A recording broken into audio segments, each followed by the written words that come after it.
के अनन्य भक्तों और भक्तों के फलस्वरूप भक्ति का आराधना स्थल ये रसिया बालम कुंवारी कन्या का एक तपोस्थली भूमि, रसिया बालम का ससुराल स्थल, ये शादी की छवरी और ये सामने रसिया बालम जो इस आबूराज की पुण्य भूमि पे ऐसे परम भक्त हुए। माँ अर्बुदा के आंचल को ऐसा सजोया। अदर देवी अर्बुदा देवी राजस्थान की वैष्णो देवी और माँ कात्यायनी रूप में देवी के दर्शन करते हैं। उस देवी के अनन्य भक्त रसिया बालम हुए। 1031 ईस्वी में इन आबू की तपोस्थली पर पहुंचे। 12 वर्ष की उम्र में जब ये आबू पे भक्ति करने के लिए पहुंचे तो देवी का कहते हैं कि दिल जीत लिया और देवी के दिल जीतने के फलस्वरूप देवी का अनन्य आशीर्वाद उन पर छाया। उस आशीर्वादी की देन, देलवाड़ा की आन, देलवाड़ा की शान, ये आदिवासियों का कहते हैं कि दिल बोलता है। दिल खोल के इस नगर में कहते हैं जान फूकी थी, इसलिए इस नगर का नाम देलवाड़ा नाम से जाना जाता है। यदि आदिवासियों ने यहाँ योगदान नहीं दिया होता तो जैनों का नामो निशान नहीं होता। इसी के लिए मेरा बोलना भी एक सार्थक कहानी रूप में रहेगा, क्योंकि जो भक्त आस्था लेके पहुंचते हैं, आदिवासी समुदाय के भक्त लोग जिनमें रसिया बालम का अटूट इतिहास गौरव रूप समुदाय के रूप में इनके दिलो दिमाग में रहता है। ये कुंवारी कन्या का अंचल है। रसिया बालम गुजरात पाटन से पधारे, आबूराज में भील समुदाय में जन्मे। आबूराज की पुण्य भूमि पे माता जी का अनन्य कहते हैं तप किया। तप के फलस्वरूप कहते हैं आस्थाएं परिपूर्ण हुई। तो एक जैन मंदिर को 1300 कारीगर, 1800 मजदूर 14 वर्ष कारीगरी काम को सजोने में लगे। जब ये काम कर रहे थे उस समय यहाँ के राजा महाराजा सोहन सिंह परमार, जगदेव परमार हुआ करते थे। जगदेव परमार के राज्यकाल में एक महान देवी का पुत्री रूप में जन्म होती है, वही माँ सिद्धेश्वरी देवी, जिनके दर्शन करने के लिए कहते हैं कि दूर दराज से यूपी, एमपी, राजस्थान, महाराष्ट्र, कई कहते हैं कि स्टेटों से यहाँ पे दर्शनार्थी दर्शन करने के लिए पहुंचते हैं। कुंवारी रहने से इस देवी का नाम कुंवारी कन्या है। माता पार्वती के अवतार है, भगवान भोलेनाथ के अवतार रसिया बालम।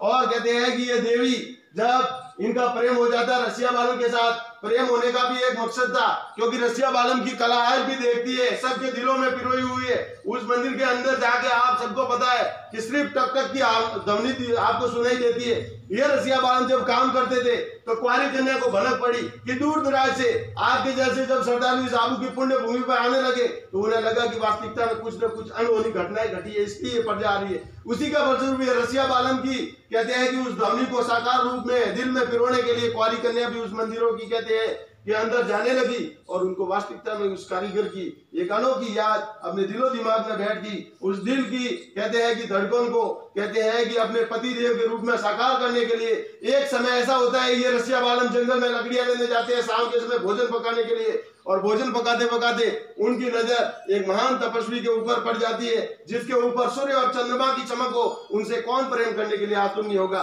जब बोले कि मैं शादी करूंगी तो एक कारीगर से करूंगी, अन्यथा इनके नाम से जीवन भर कुंवारी रह के इतिहास में अमर हो जाऊंगी। इस मंदिर का नाम भी कुंवारी कन्या रसिया बालम है, क्योंकि जीवन में कुंवारी रही, इसलिए इस मंदिर को कुंवारी कन्या के नाम से जाना जाता है। 12 वर्षों तक इनके माता पिता ने चाहा कि शादी नहीं होगी, इसलिए इस आबू की वादी में सूखापन छा गया, बरसात की एक बूंद नहीं गिरी। तो कहने वालों ने कहावतें दर्ज की है कि पहलो बरसू मानवो, दूसरो बरसू मेवाड़ मत कर आबू ओढ़ता वर्षों बारंबार, बारिश की एक बूंद नहीं गिरी। तब राजा ने एक शर्त रख दी कि मेरी पुत्री की शादी अब होगी तो उसी से होगी जो इन आबू की भूमि पे कहते हैं कि बरसात गिराएगा।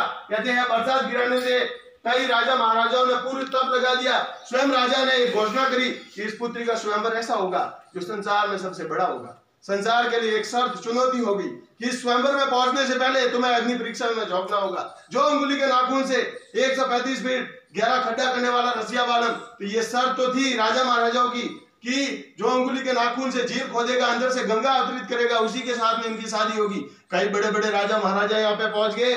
सबको कहते हैं कि काम की लालसा थी, बड़ा कहते हैं कि हुकूमत हाकने की लालसा थी, सब धराशायी होके चले गए, किसी के बस की बात नहीं हुई। जब अंत में मायावी शक्तियों से लीन रसिया बालम माँ अर्बुदा देवी के सच्चे भगत अदर देवी अर्बुदा देवी राजस्थान की वैष्णो देवी माँ कात्यायनी रूप में देवी के दर्शन करते, जिन्होंने एक अंगुली के नाखून से 135 फीट गहरा खड्डा करके हाथी घोड़ों पर सवार होकर 12 लेके इस द्वार पे पहुंच गए। सासू माँ के दिल में कपट जा गया।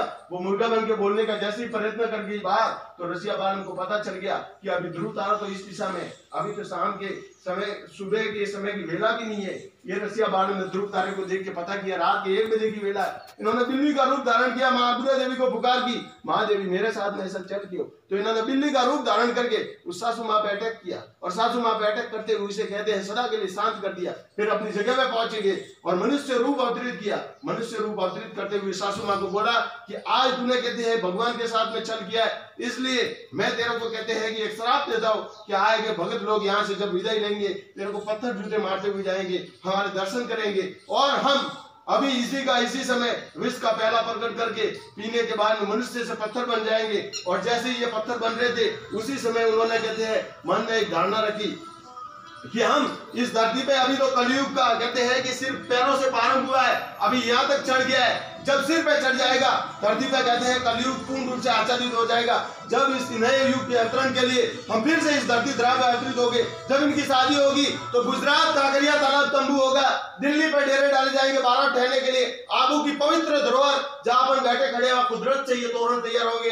ये तोरण तैयार होते ही धरती पे उथल पुथल हो जाएगी, प्रलय मच जाएगा। आबू तोरण धोरो की धरती डंका पड़ेगा नंगारेगा, जो जैसलमेर बाड़मेर है डंका पड़ेगा नंगारेगा, उज्जैन बाजा चित्तौड़ छवरी जूनागढ़ गुजरात जौन चलेगा, मांडलगढ़ की भूमि मांडवा उतरेगा और बैनेश्वर धाम है आदिवासियों की आन बान शान, वहां पे गणवा चावल चौका मिलेगा, डाकन भोपा गाड़ियां पीसेगा, उसका तेल दिवला लगेगा, 4 जग 14-12 में नत्तल के अवतार में प्रतिप्रलय होगा। इसके शादी में अपन जो क्या बाबा रुनी जाना रामापीर पहुंचेला, हे प्रभु आप तो 3 दिन बोलने गया था, 3 युग खत्म हो गया आपका दर्शन का। ये रसिया बालम जब आबू पे कहते हैं ऐसे धरोहर को अपने हाथों से कायम करते हैं, वही आदिवासियों की शान आज भी उन्हें सजो के रखी हुई है। यदि रसिया बालम ने दिल लगन मन से इस नगर में काम नहीं किया होता तो कोई भी श्रद्धालु दूर दराज से विदेशों से यहाँ पे इस आबू राज में दर्शन करने के लिए और इस धरोहर को सजोने के लिए नहीं आता। रसिया बालम ने जब काम किया तो पहले मंदिर के लिए 18 करोड़ 53 लाख 60,000 सोने की मोहरें खर्च हुई, दूसरे में 12 करोड़ 53 लाख 60,000 सोने की मोहरें खर्च हुई, तीसरे में 9 लाख सोने की सिक्के 100 बार हुए जिसे देरानी जेठानी के गोखले। चौथा मंदिर उन कारीगरों ने कहते हैं दोपहर में अन्न ग्रहण करने की छुट्टी में आराम को आराम करते हुए मंदिर के टूटे फूटे मार्बल पे कला कोतरनी डिजाइन काम करते हुए 4 मंजिला मंदिर खड़ा करके जैन समुदाय को भेंट किया। अंतिम मंदिर हाथी घोड़ों के नाम है। एक मंदिर पाली के भामाशाह ने बनाया जिसमें 450 किलो गोल्ड कांसा तांबा पीतल पंच धातु से निर्मित मूर्ति विराजमान है। ऐसे मंदिरों की शान रसिया बालम के हाथों से खिली हुई है, इसलिए प्रजागण जो भी आज भी दर्शन करने के लिए आती है तो इनके नाम की जय जयकार करती है। चाहे कहीं पे भी काम करते हो, वास्तविकता में जब ऊर्जा कम पड़ जाए तो रसिया बालम का नाम अपने दिलो दिमाग में बिरोने से आदिवासी कहते हैं कि सीना चौड़ा करके 36 की बॉडी 32 का चेहरा ऐसा करके अपने आप को गौरव का विशेष मानते हैं। यही वह इतिहास प्रजाजनों के समक्ष पेश करने वाला था। एक बार जय जयकार हो जावे रसिया बालम की जय हो, आबू राज की जय हो, कुंवारी कन्या की जय हो, बोलिए जगदम्बे मात की जय हो। विशिष्ट